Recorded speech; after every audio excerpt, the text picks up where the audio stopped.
Hello. I am Nina, and I am an UX engineer at Algo Scalpers. In this video, we will have a look at the Piggy Bank Algo Settings.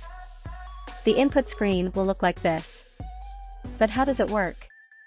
The bot instance is an ID number that will make each single operation and operating instance of this particular EA completely separated from any other operations or previous instances.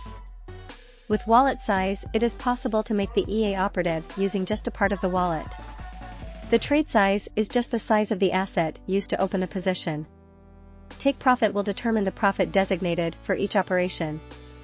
This will affect the height of the grid of our EA.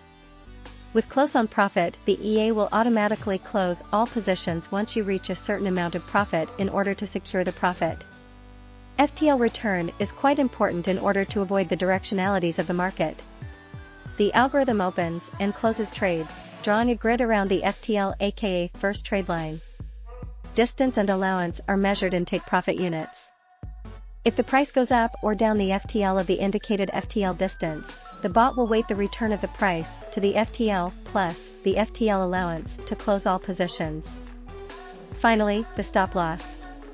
It is measured in percentage of the total wallet. If the equity goes below that value, the system will close all positions. Thanks for watching.